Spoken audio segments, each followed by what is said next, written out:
Good day, traders. Mindset reset. It's Tuesday, day 2 on the front side of a new week. Now, the mindset reset is always about keeping our head in the game, keeping focused on growing our trading business. I can always tell you what my mindset is and impart to you some of the hard lessons that I have learned, some of the things that I try to empower each and every one of you with to grow your own trading business. And if you're just learning or just coming into the markets, understanding some of the potholes and some of the hidden personal issues that traders will encounter. My approach is looking for the same signals, the same setups each week for parabolic opportunities. Parabolic opportunities are when the market is going to explode in either direction, and typically because it has traders trapped on the wrong side. We can have 3-day setups. We can have a 3-session setup. We can have opportunities in any of the 3 sessions, Asia, London, or New York. As I've talked about, a lot of times currency pairs may move better in Asia or London. On the front side of a week, we can see opportunities on the back side of the week, sometimes in the New York session. My main focus in the majority of cases is the metals indexes primarily, specifically gold and the NASDAQ and the Dow. Now, I'm always looking for the cleanest setup. So just taking that into consideration, I'll look at the NASDAQ, the Dow, the S&P, the Russell, and also the DAX and sometimes the FTSE in the US session. I'm looking for the signal day. And if you go back and review any video, if you're just starting here the first time, one of the most frequent questions that traders ask is, there's so many videos, where should I start? You can start anywhere because it's the same thing in every video. I'm looking for the same thing. I'm looking for signals either on the day. We saw on the front side of the week, day 2, breaking out on Monday, high week levels, coiling into the London session for parabolic reversals. I have a predisposition to shorting instruments. I like shorting setups. But the same setups, the same signals can apply in the long direction. And I've made mention that I'm long biased US indexes, but I like shorting them when the shorting opportunities present. What that means is that over time, historically, indexes are going to go up. We can see commodity markets go on extended trends. For example, gold's a great example. So I'm not just looking blindly to try and counter trend markets. I'm looking for specific setups. And I reinforce to traders the monthly cycle. It's very, very obvious once you understand the signals that you're looking for. Because markets only do 3 things. Every single market does the same thing. People ask me this all the time. What about crypto? It trades 24 hours a day. It doesn't have a close. And yes, it does. Yes, it does have a closing price. If you use New York closing charts, 4:59 p.m. New York time, every instrument has a closing time. Every market does the same thing. And at any given time, at any stage of the game, every single market is in one of 2 phases, either in consolidation, and I'm specifically referring to the daily time frame when I say that, because I'm looking for opportunities Monday, Wednesday, Friday templates, a weekly template, or they're in breakout. And they'll continue to stay in breakout, or they'll break out and reverse. Now, traders get that the wrong way. They think every time it breaks a new high or a new low, a daily level, that it's a false breakout. I repeat over and over again, daily signals. Daily signals. So if you're constantly catching moves, you're asking me questions about 3-day cycles, you're asking me questions about little pushes, gaps, soups, sweeps, runs, draws, all these things, which is never mentioned in the playbook or the masterclass anywhere. I don't know anything about that. So if you're mixing and mashing things, the first piece of homework that I challenge every single trader with in order to get to their next level in growing their trading business is to get even more specific. So if you're vague, you need to get very specific. If you're already specific and locking in successfully consistent wins, getting even more specific. An excellent question from a trader is that once you've gotten to that level, what is the next level? How do you keep getting 1% better? And my response to that is this. Most issues that every single trader has are personal ones. Whether it's, number one, having an edge or understanding what that edge is. Number two, actually sticking to that edge and that trading plan that's laid out for them. Okay, that's my setup. That's all I'm going to trade. And then as soon as the market opens, they're down on the 1 minute chart looking for trades. Okay, they do that all week. They go back on the weekend. They study higher time frame. They signal days, how they would trade their setup when it shows up in their session. And as soon as the market opens on Monday morning, they got a 1 minute chart up with 5 charts, and they're looking for something that's moving. So the difference there is we've got a trader who understands an edge, but they actually don't stick to the plan. And then there are traders who just go there with 5 or 6 or 20 charts opened, and they're looking for stuff that's moving. They've got so much information coming in, they don't even know what they're looking for, but they want to try and catch something that's moving. Now I'm talking about specific setups. We go over this in the playbook. The very basic model that every single instrument evolves around on a monthly basis. 4 weeks on average to a month, 5 days in a trading week. We have first red days, first green days. We have multiple days of breakouts. I like 3 days because that typically is the blow off or the stop hunt. So an extension of a daily range or a monthly range at extremes, down, low, or up high, or a stop hunt ending or beginning a month, 1, 2, 3, putting in an extreme. Now, it's so important if you just simplify things and then step back, because all I'm looking for each day and each week are signal days, but I understand the template. Monday's the opening range. There's our box. Day 2, they expand the box. How big's my box? They might expand it again on a Wednesday.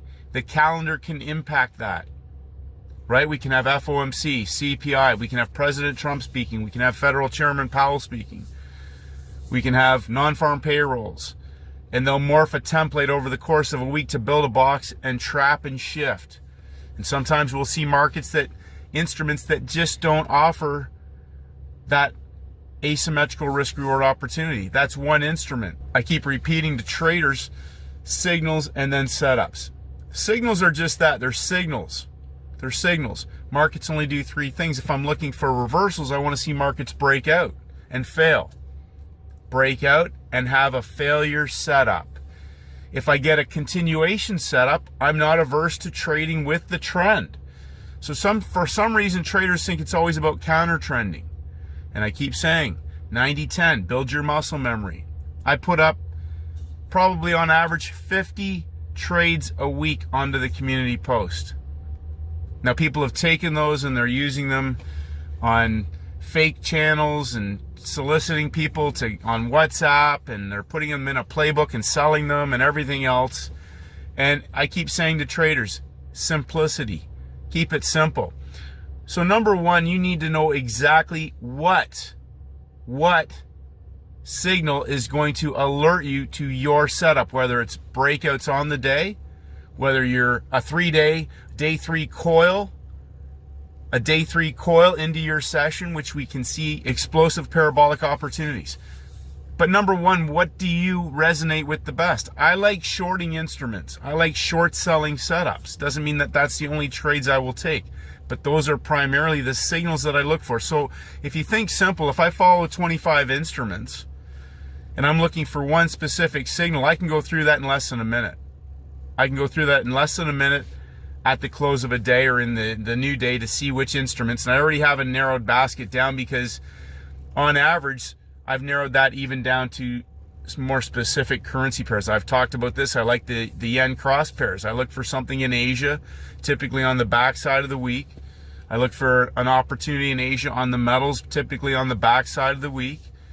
And I'm looking for 1 or 2 scalable opportunities on the indexes or any instrument in the New York session. Same setup, I may not get the same volatility, but I'm looking for the same setups over and over and over again. So when I get up in the morning and the DAX has already given a parabolic reversal in London, or the Japanese yen or the Canadian yen cross or the Canadian Swiss cross, they've given the exact same setup. All I've done is bring up instruments on my watch list with that signal. But I already get up in the morning with a high confidence that most of those have given, the ones that have actually set up into the timing window have already given that trade. Now, once the trade's left the station, I'm not still following that instrument. That's the trade that I want. I want the parabolic reversal explosion. That's it. That's it. But when I get it in the New York session, that will, in a high percentage of cases, be an ACB.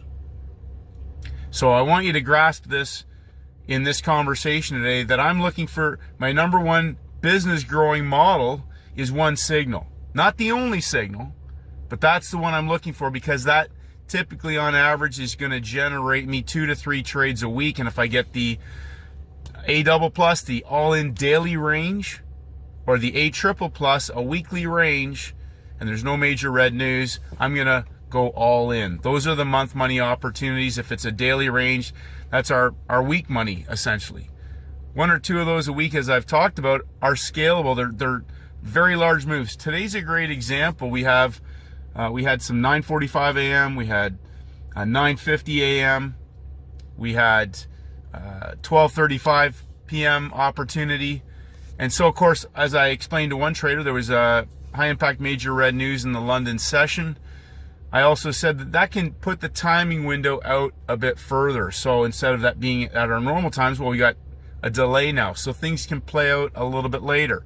That is up to the discretion of the trader to decide if that's the setup that they want to take. So the more you master your craft and you develop specific certainty around every aspect of your trading business, as that quote from Alexander Elder says, money becomes a byproduct of you having a laser-like, finely tuned trading business money-making machine.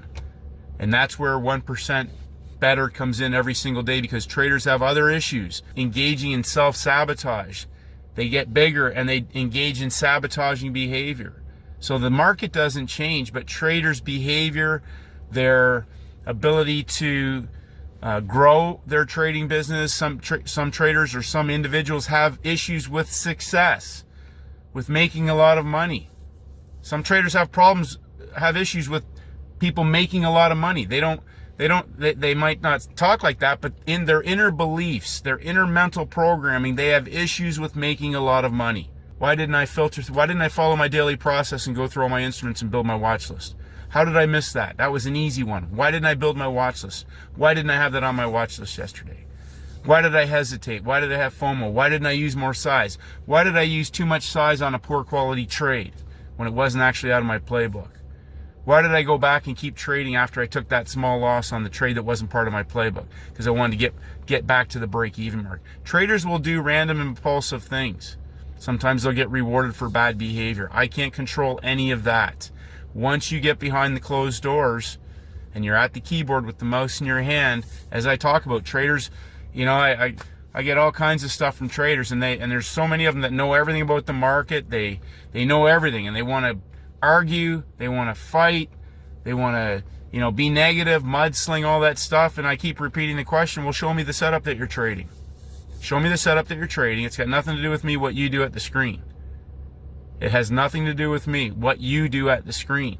And never has anybody ever sent me their setup. Never. But they want to sling mud. And I don't get that. Why do you care what anybody else does? Why do you care what anybody else does? You can trade any way that you want. But if you add a lot of variables in and you're trying to put that onto me, as I said, I ignore everything and everyone, because I am focused on one thing: my trading business setups. That's it. I don't care about anything else. I literally don't. I don't care about any ideas, recommendations, better ways, because right now I've got a dummy proof model.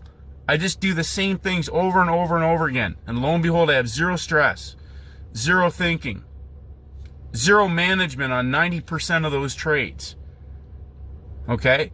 And that's what it's all about. As Paul Tudor Jones says, make trading a pursuit of pleasure. I keep saying, you're running a trading business, you're managing capital, you're growing your trading business. Approach it like a professional. The more certainty and specificity you build around every aspect of your trading business, the more bulletproof you become. The more consistently random you are, Your results will be random. Your behavior will be random. Your trades will be random. Nothing is constant. Become the rock in a sea of chaos. Everything else is in the trader's head. Keep it simple, traders. Rinse and repeat no matter what the markets are doing. Rinse and repeat. No matter what is on the calendar, rinse and repeat. No matter where we're at, all-time highs, all-time lows, rinse and repeat. Same setups over and over and over again. If I don't get my setup, I don't care. I don't care if I catch the extreme or if I'm in the move. Is it my setup? Yes or no? This is my thought process. Rinse and repeat. Because I know that no matter what happens, when I stick to my plan, I'll be here next week, I'll be here in 10 years. Scaling continuously, scaling up in size. There is nothing to change for me. You can always look at adding other opportunities into your trading business. You know, there are traders trading in the Asian session, there are traders trading in the London session, there are traders trading in the New York session, and some are trading all three. But I reinforce to you on this closing note to keep everything really simple, that resonates best with you, your skill set, your mindset, your behavior, and your edge. Focus on the highest probability opportunities. If you're not sure what they are, look back. Where did you make the most money, the easiest, most amount of money with the least amount of stress? Keep it simple, traders. Love you and appreciate you. Have a great day, and may the markets go with you.